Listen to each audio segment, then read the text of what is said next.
नमस्कार साथियों, मेरा नाम है आर.के. सिंह। संस्कृति आईएएस यूट्यूब चैनल पे आप सभी का स्वागत है। आज हम जिस टॉपिक की चर्चा करने वाले हैं ये जुड़ता है डिजिटल गोल्ड से। और डिजिटल गोल्ड खरीदने वालों के लिए विशेष दिशा निर्देश, विशेष हिदायत दी गई है। क्या हिदायत दी गई है, क्यों हिदायत दी गई है, आखिर डिजिटल गोल्ड होता क्या है, इससे जुड़ी बहुत सारी जानकारी है जिसके बारे में आज हम बात करने वाले हैं। तो चलिए आज हम बात करेंगे डिजिटल गोल्ड खरीदने वालों के संदर्भ में सेबी ने क्या खास दिशा निर्देश दिया है। क्योंकि डिजिटल जो गोल्ड है ये आजकल बड़ा पॉपुलर है और डिजिटल गोल्ड खरीदने वालों को सेबी ने सतर्क कर दिया है। क्योंकि हाल ही में सेबी ने एक प्रेस कॉन्फ्रेंस किया और उसमें प्रेस रिलीज जारी किया और कहा कि डिजिटल गोल्ड जो भी खरीदारी करने वाले जो निवेशक हैं वो अलर्ट हो जाए। क्यों अलर्ट हो जाए, तो देखिए सेबी ने ये कहा कि डिजिटल जो गोल्ड है न तो उसके द्वारा रेगुलेटेड सिक्योरिटीज है और न ही मौजूदा जो कमोडिटी है उसके मार्केट के नियमों के दायरे में है। और सेबी ने यह भी बताया कि गोल्ड ईटीएफ और इलेक्ट्रॉनिक जो गोल्ड कह सकते हैं कि रिसीट्स है वो पूरी तरह से रेगुलेशन के तहत आते हैं। सेबी ने जब से ये चेतावनी जारी की है उसके बाद से इंडिया बुलियन एंड ज्वेलर्स जो एसोसिएशन है, यानी जिसे IBGA कहते हैं, इसने डिजिटल गोल्ड के सेल्फ रेगुलेटेड करने की घोषणा कर दी। और तब से देखें तो डिजिटल गोल्ड बड़ा चर्चा में है। क्योंकि यहाँ पर जो हमने बातें कही है कि बुलियन एंड जो ज्वेलर्स एसोसिएशन है उसने कहा है कि वो एक सेल्फ रेगुलेटरी जो ऑर्गेनाइजेशन है SRO बनाएगा। वो क्या करेगा, एक सेल्फ रेगुलेटरी ऑर्गेनाइजेशन बनाएगा। और ये जो सेल्फ रेगुलेटरी जो ऑर्गेनाइजेशन है ये डिजिटल जो गोल्ड है उन कंपनियों को अपने साथ जोड़ना शुरू करेगा। और इसका मकसद क्या होगा, तो ये सुनिश्चित करना है कि ग्राहकों को डिजिटल गोल्ड पूरी तरह से फिजिकल गोल्ड से बैक्ड हो और उसे सुरक्षित वॉलेट्स में रखा जाए। इसके साथ ही कंपनियों की नियमित जो भी ऑडिटिंग है, जो उनका आकलन है, न्यूनतम जो नेटवर्थ है, ऐसे नियम भी तय किए जाए। और इसी के संदर्भ में आप देखेंगे तो सेबी ने कुछ महत्वपूर्ण नियम निर्धारित किए हैं, उस पर हम बात करेंगे। लेकिन उससे पहले एक महत्वपूर्ण सूचना है, यूपी लेखपाल का कंप्लीट बैच स्टार्ट किया गया है। कोर्स के फीचर महत्वपूर्ण है और खास बात है कि प्रारंभिक 100 जो स्टूडेंट इस कोर्स में नामांकन करवाएंगे उनके लिए फीस में छूट है और उनके लिए फीस केवल 999 रखी गई है। इसके अलावा इसका जो बैच है 15 जनवरी से स्टार्ट हो रहा है। और इसके लिए और भी अगर कोई जानकारी चाहते हैं तो नीचे दिए गए नंबर पे कॉल कर सकते हैं या फिर संस्कृति आईएएस की जो ऑफिशियल वेबसाइट है यहाँ विजिट करके संबंधित जानकारी प्राप्त कर सकते हैं। अब थोड़ा सा इससे जुड़े हुए जो भी महत्वपूर्ण बातें हैं कि आखिर सेबी ने ये जो चेतावनी है क्यों जारी की है। तो देखिए कोई इस पर नियामक जो निगरानी है वो नहीं है, क्योंकि डिजिटल गोल्ड की जो भी देखरेख है वो किसी फाइनेंशियल रेगुलेटर के द्वारा नहीं की जाती है। और अगर कोई भी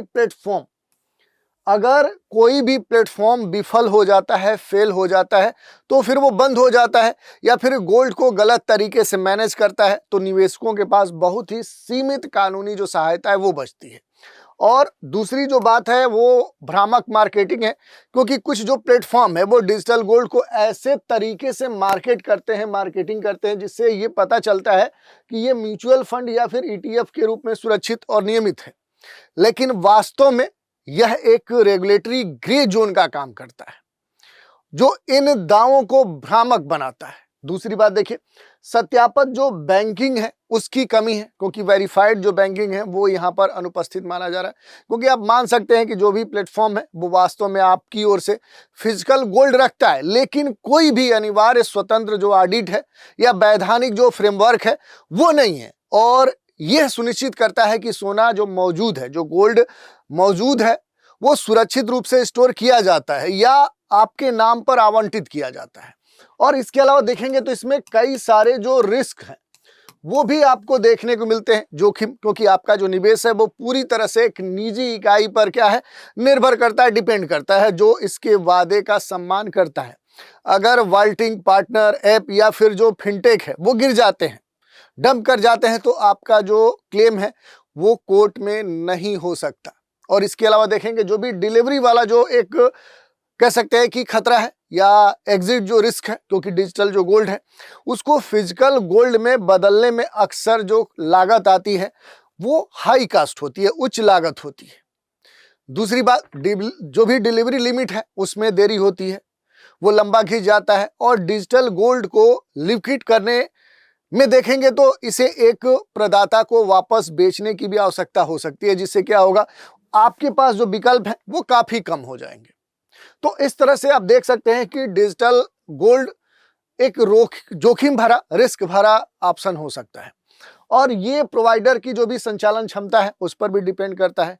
कोई भी सेंट्रल जो प्राधिकरण है वो अगर नहीं है जो उचित कीमत सुनिश्चित करता है, या फिर आपकी जो भी होल्डिंग है उसकी सुरक्षा करता हो, तो अगर जो भी कंपनी होगी, अगर कोई कंपनी है उसकी फाइनेंशियल जो समस्या उसका सामना करना पड़ता है, तो आपका जो सोना है वो मौजूद नहीं हो सकता है, या फिर कह सकते हैं कि उसे प्राप्त नहीं किया जा सकता है। तो विवाद का जो समाधान है वो बहुत ही डिस्प्यूट क्लियर नहीं हो पाता है, क्लैरिफाई नहीं हो पाता है, क्योंकि ये सिक्योरिटीज या कमोडिटीज की तरह विनियमित नहीं होता है। तो इस तरह की बहुत सारी जो दिक्कतें हैं वो इसमें देखने को मिलते हैं। अब थोड़ा सा हम बात कर ले, बहुत सारे लोग इस चीज को क्लियर नहीं कर पाते हैं कि डिजिटल जो गोल्ड है आखिर ये है क्या।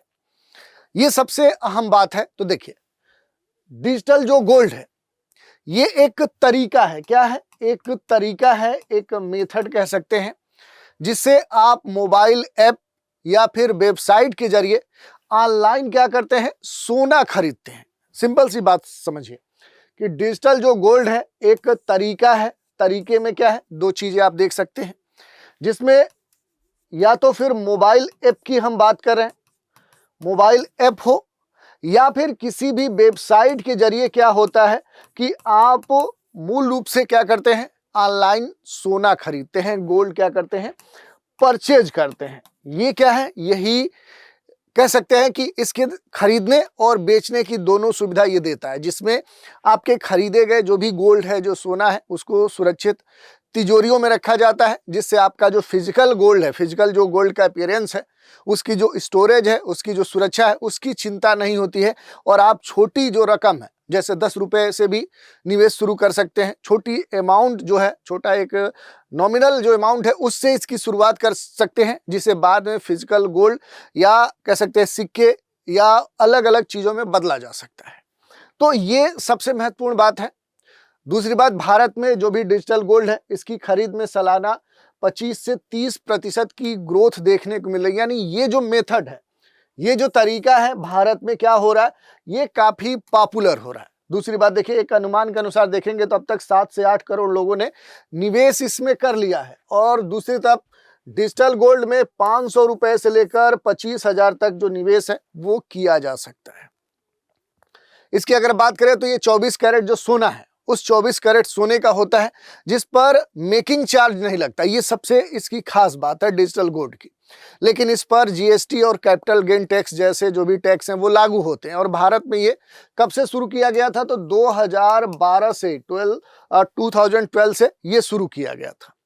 कंपनी ने देखा कि लोग सोना तो पसंद करते हैं, लेकिन छोटे अमाउंट में खरीदना मुश्किल होता है, तो उन्होंने 1 रुपए से फ्रैक्शनल जो खरीदारी है वो लॉन्च कर दी। और इसमें सोना थर्ड पार्टी वाल्ट में रखा जाता है और डिलीवरी का ऑप्शन भी यहाँ होता है। ऑगमेंट के बाद देखेंगे तो यहाँ पर कुछ बड़े जो चीजें हैं वो देखने को मिलती हैं, जैसे एमएमटीपी या जो पीएमपी है ये आया, जो गवर्नमेंट की एमएमटीसी और स्विस जो एमकेएस पीएमपी है वो ज्वाइंट वेंचर है उसका।